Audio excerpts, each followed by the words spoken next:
Sports Critics. I am Antoine. I'm here to talk to you about a little boxing today. Fight just happened, man. The fight that I've been waiting on all year just happened last night. You know, and I'm gonna do a little post-fight discussion on it. That was Vasily Lomachenko versus Gamero Rigondeaux. Sorry if I said that wrong. But these two, one guy from the Ukraine, one guy from Cuba, two gold medalists. Rigondeaux's a little older than Lomachenko. Rigondeaux 37. He won a gold medal in the 2000 Olympics and the 2004 Olympics, and Lomachenko won the gold medal in the 2008 Olympics and the 2012 Olympics. So it's about almost it's about almost a 10-year age difference between those two, and they both had real big time amateur careers. They both from. I've been listening to a lot of other good YouTube boxing channels, and everybody got their little biased opinions, and now what I was hearing on the channels, how people, they pick a certain person to win, but they say they want a person to win. So I don't hold that against them when they know, okay, I want this person to win, but I know what's gonna happen. So I don't like the people that sit there and say they get so biased on one fighter because that's just what they want, and then they don't give no respect to the other fighter. See, I hate when people do that, because I could want a person to win, but I know what's gonna happen, or I know, when it's fight time, it don't matter who I want to win. I'm gonna give respect to whoever wins. So it's starting to be kind of starting to get a little racial now, man. And I kind of hate that, cause in boxing, but I'm seeing it. I'm seeing, because I keep up with all the YouTube boxing channels, and that's like the new media. It's like a new movement I think they doing, where it's kind of like they promoting it through YouTube and the internet. And the thing is, the promoters, it's taking the power away from the promoters to do the little shenanigans that they want to do. And I really respect that, because because this fight probably wouldn't have got made if people wasn't pushing for it. People was pushing for, because Rigo was calling out Loma for a while. Rigo been tweeting a lot. He was tweeting a lot. Every time on Loma get a win, he got something to say. Every time he fight a new opponent, he's like, "Oh, you cherry picking?" All this stuff. So this fight probably wouldn't have got made if if social media didn't really push for it. So, and that's what I'm saying. And it's kind of taking some of the power away from the promoters, because the promoters usually just pull any shenanigans they want. They want to keep a fight on top. They have them fight bums. They hold back information from people. They keep a lot of fuckery going on just to keep money in their pockets. And with the new media movement, I think this it ain't. I mean, of course you ain't gonna put a stop to it, but it's gonna change some things. And Rigondeaux is a real good technical fighter that don't. He do a lot of counter punch. He don't punch a lot. He's got good movement, good head movement. But he don't have a big punch output. He got a strong left hand, and that might have been to his detriment in this fight, man. Because when Lomachenko has a very high punch volume, he fights. He uses angles. He fight with angles like nobody's business. And the thing about Lomo, man, I think his main attribute is what people kind of overlook. Now I heard of fighters fighting with angles before, so that's nothing new. He's got real good hand speed. His hand speed is ridiculously good, but I think what puts him over the top against a lot of these fighters is his stamina. Dude don't never slow down. Dude will stay at that speed the whole 12. That's the problem when fighters fight pro fights. When fighters fight pro fights, they they pace themselves because they got 12 rounds to go. They got to fight 12 rounds. Well, championship fights, at least 12 rounds. So they don't start off fast. That's why it looks like, first couple rounds is like slow. And then some people, if they start off fast, they'll get tired around 5 or 6, and then the rest 6 rounds, it's that's when you get to see the clinching and all that. And it's the thing. I think this is where the game where Rigo went wrong. I believe Rigo was trying to tire out Lumo by not throwing a lot and doing some holding. He was holding a lot. He actually lost a point for holding.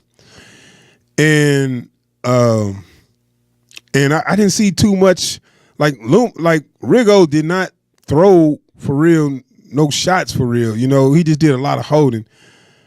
I don't want to say what I think, man, because I don't want nobody come to me on sideways shit, but it feel like some fuckery went on there. Only because, man, I ain't saying that. Now, that Rigo is not usually throwing punches. I mean, he's known for not throwing a lot of punches. He counter and he take open shots when they there. Like he use the ring real well. He stays around. He box well. He used the ring and he takes shots when they come to him. He don't push the action like that. And and the thing is, I think a lot of his opponents, when he fight like that, a lot of his opponents that they try to push the action, and they get tired after about round 6 trying to push the action and not, hitting them, and that's when he starts to strike. That's when he's like, okay, this motherfucker tired. Now I can, now I'm gonna go on the offensive and start peppering him with shots. But the thing about Lomachenko, he don't get tired like that, man. He bounce around and punch the whole fight. And that's already Rigo game plan need to go out the window then. Rigo game plan goes out the window when the guy doesn't get tired, if that was the game plan. Also, that 3 year Rigo only fought 3 years, 2 fights in 3 years.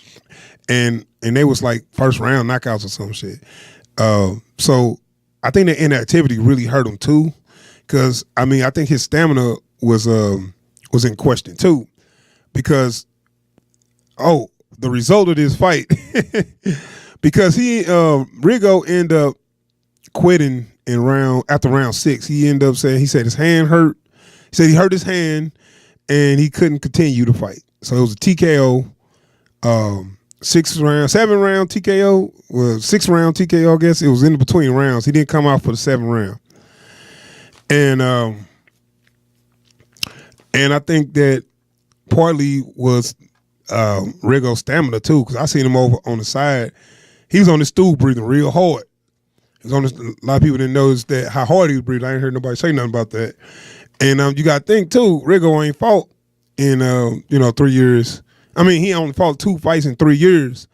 That layoff is a lot, man. Unless he been really in the gym, doing a lot of stamina work, doing a lot of cardio. His cardio gonna take a big hit too, where you just got to be ready for that 12 rounds. Anybody that fought, that sparred, anything, boxing is tiring as fuck. So, that's part of the. I think that's part of the reason why I think he quit. He could have hurt his hand, and I'm not gonna sit here and call him a lie. That's what I don't like about the media, all the fuckery that goes on with the media, because they was trying to call him a lie, like off top. Like, oh yeah, it wasn't. Oh, he said it was a hand. Yeah, it probably wasn't a hand. He just getting his ass whooped or whatever.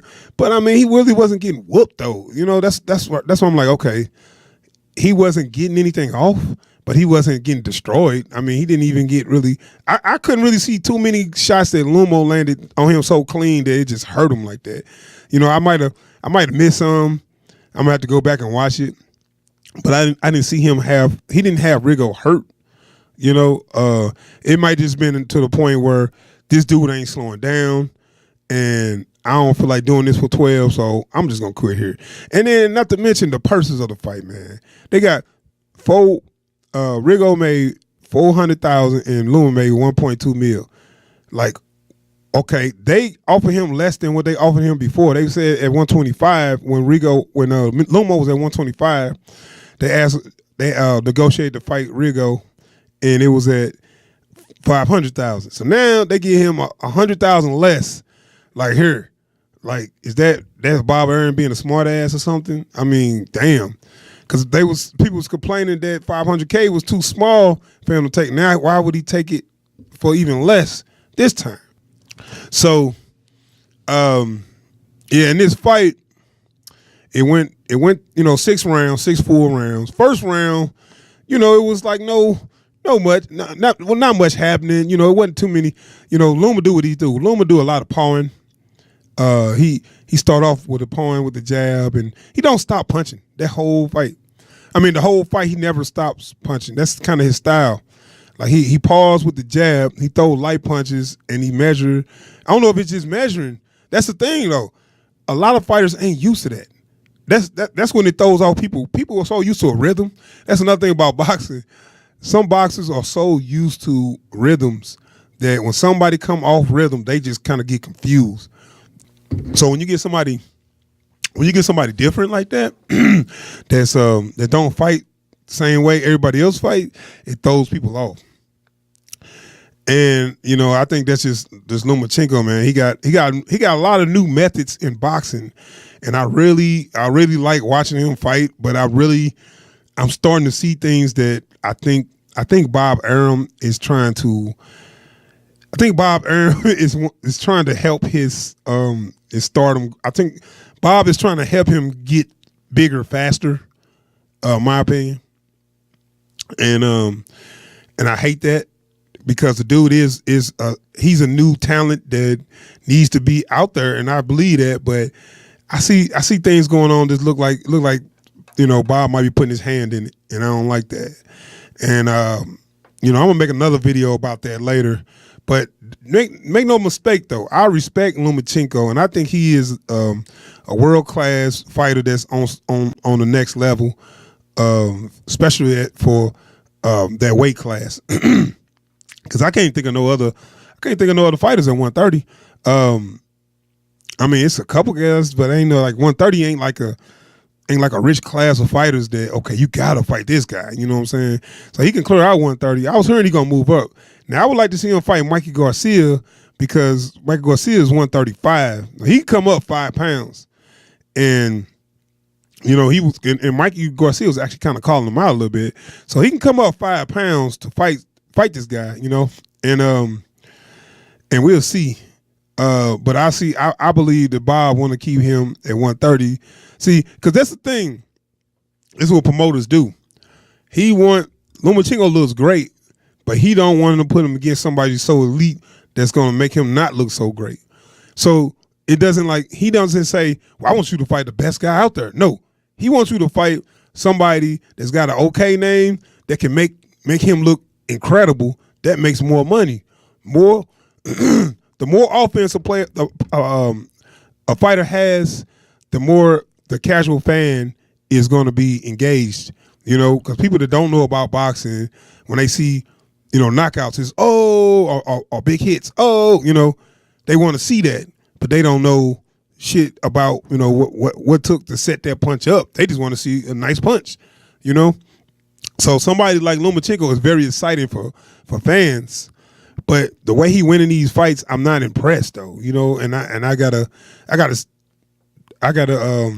speak on that, only because I don't really feel like it's Lomachenko that's the problem. I feel like it's Bob that's the problem, Bob Arum, because these dudes are quitting on their stool. Now, he had 4 dudes that quit on their stool in a row. Hold on. And I want to speak on that. Only because are these dudes, is he whooping these dudes so bad? Is he whooping these dudes so bad that they just quitting? Or is there some fuckery going on? Because we talking about undefeated fighters, champions, people that never lost before, quitting on a stool. I don't see it. You know what I'm saying? And I'm looking at it like, okay, Nicholas X-Man Walters, He quit on this dude, undefeated. That was his first loss. He quit on this dude. Round 7, same round too. Round 6, round 7, everybody quit. This, it's just starting to be okay. This is starting to be a little suspicious. And I'm talking about, and then you can take Miguel Mariaga. He quit on this dude after round 7. Now, granted, he was not landing shit on Loma, but Loma was missing a lot of shots when he fought him. That dude actually defense wasn't so bad, And I'm looking at that like, man, why is nobody want to throw shots at Loma? I'm seeing is a lot of people they be on the defensive the whole fight. Let him display his arsenal, and I'm like, I don't want to say things are going on because I have no proof of that. And I don't need nobody calling me, telling me, nobody hitting me up telling me that, that's irresponsible of me to make accusations like that. I'm not making an accusation. I'm just saying what I feel, what I see, being a boxing purist, being somebody that love boxing. When I see things like that, it feels like some fuckery going on. It feels like some shenanigans. Because these fighters ain't hurt and they quitting. 4 fighters in a row, they not hurt though. They not like, now okay, Jason Sosa, he was hurt. Jason Sosa's face was turned to hamburger meat, okay? That's the only person I could see quitting, and that was his own good. His corner, I think, threw in the towel on that. So, real. That's real. Jason Sosa was really getting his ass just peppered with shots, okay? Nicholas Walters, he wasn't getting hurt. I mean, he wasn't winning, but he didn't get hurt. It's like, damn, you can't hit the guy, so you quit. Miguel Mariaga, he wasn't getting hurt either. Because I am a little disappointed at Rigondeaux for quitting because he was losing the fight, and he probably wasn't gonna turn it around, but he wasn't hurt.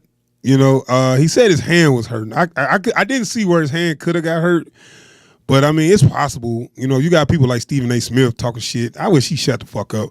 I really hate hearing him talk about boxing. Like, if he ain't talking about basketball, man, Stephen A., shut the fuck up. Especially when you talk about football.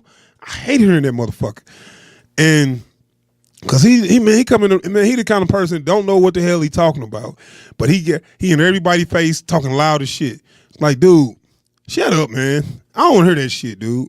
Ooh, come in my face. I mean, you talking all that tough shit, but if I get in your face, you ain't gonna say that shit. You gonna say that shit when the cameras are rolling. You're a showman.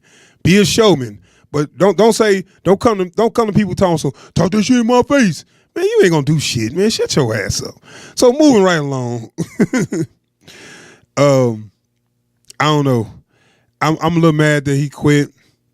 It don't look like he could have did nothing with him. But he probably could have caught him with a shot or two. I don't know, but I didn't see Loma hurting Rigondeaux though. I didn't see him hurt him, but he definitely won the fight though. He definitely was more active. For the next fight, I want to see Lomachenko fight. I want to see him fight Mikey Garcia. I don't want to see him fight nobody at 130. It's nobody at 130. I mean, ain't nobody that I can think of that's good enough to even be fighting at 130. I mean, if you want to say you the best, and Lomachenko seems like that he think he is, one of the best fighters of all time or whatever, because Bob Arum compared him to Muhammad Ali, Sugar Ray Leonard, all that stuff. That's a little bold accusation. If you want to say you better than all them, or I'm sorry, if you want to say you on they level, then you got to move up, man, because it ain't no competition. If you gonna have to fight, and I say the best fighter at 135 is Mikey Garcia, and Mikey Garcia is willing to fight Lomachenko, because when he came to the press conference of Mariaga, he was, like, hey, yeah, we about the same size. I want to fight this dude. People saying he this, he that. Hey, I got the belt at 135. Come holler at me. You know what I'm saying? And shit, I want to see that, because this is the thing. Now, because he beat Rigondeaux, motherfuckers can stop talking. So because everybody was saying, oh, Loma ain't this. Loma's he made up. He's a made-up champion. He ain't going to fight Rigondeaux. So now, okay, you fought Rigondeaux. You made Rigondeaux quit. All right? So that's done. No more Rigondeaux talk. We're done with that. Nobody can holler, oh, he can't beat Rigondeaux. He running from Rigondeaux. You know, he ran up to 130 because Rigondeaux was at 120. He's going to fight him at 126. So all that's done. All that's done. Move on now. Move on to the next chapter. Move on to, you know, Mikey Garcia. You know, now I was turning Terrence Crawford, but no, I ain't talking about moving that. See, that's people that was mad. They was butthurt that he beat Rigo, the person they wanted to win, and they like, who fight the next guy? Fight Terrence Crawford. Like, no, man, come on, man. Terrence Crawford about to move up to 147. Terrence Crawford was a lot bigger than Lumo, and saying that stuff, this is like, oh, you just want to see him lose to somebody. Stop acting like that, man. Don't get butthurt because your fighter didn't win. You know what I'm saying? Just start following this next fighter. Start following Lomachenko and see what he gonna do next. I like to see what he gonna do next. I want to see him fight Mikey Garcia. But you know, that's the thing. Bob Arum gonna have some shenanigans going on. He gonna pick some nobodies at 130 because it's the thing. He don't want to put his best fighter in harm's way to fight the next best guy. He want to put his fighter in there with a bum so he can look good, make some money, and stay and keep the belt. So you know what I'm saying? You got three things there, you know, and that's what promoters do. The promoters be like, yeah, this guy's a good fighter, blah, blah, blah. So they pick either somebody that's fucking old as shit or somebody that ain't. They pick a has-been or never will be, you know, so they can run through them. They can run through them and keep their belt and make some money, you know, and you ain't got to pay them shit. So you got a fighter that's getting old, that's just trying to make some money before he retire. You know, you give him, you know, 200K or something. You know, they'll take that payday. Shit. That's why people be quitting on their stool because they don't give them shit. It's like, all right, well, I got this little payday, so I'm not finna fight my ass off, especially as my last fighter. Everybody's not Rocky. Everybody's not gonna fight till they got brain damage, just because, you know what I'm saying. So some people will take that fight, make their little money, and then they like, fuck it, I ain't about to fucking get my ass whooped all day. So, it wasn't a good fight. I was a little upset. I've been waiting on this fight all year, but you know, it is what it is. I'll take what I can get, and my hat goes off to Lomachenko, Vasily Lomachenko, high-tech Lomachenko. Look to see him fight in the future. I'm really pushing for that Mikey Garcia and Lomachenko. I hope you know, the media, social media, and the new media movement or whatever they got going on with the boxing on YouTube. I hope other people start pushing for that fight. Don't let Bob Arum set up some bullshit. And when he do, call him out. Call that motherfucker out for what he do. Don't let him pull off these shenanigans. Don't let him have him fight some nobody at 130 just and then start pumping that guy up. No. Mikey Garcia, Lomachenko. That's the next fight. That's the next fight we want to see. Rigondeaux, you know, my hat goes off to Rigondeaux for getting in the ring with somebody a lot bigger than him. I said before, he's a small guy, man. He only 5'4", you know, 120. He walk around like 120. So he had to gain that weight just to get up there.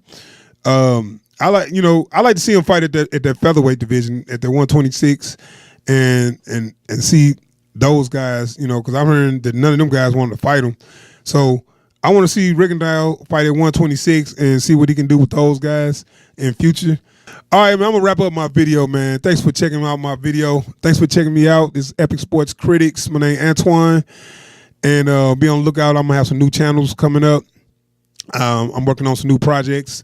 So just be on the lookout for some of my videos. I got Epic Sports Critics, Epic Entertainment Critics.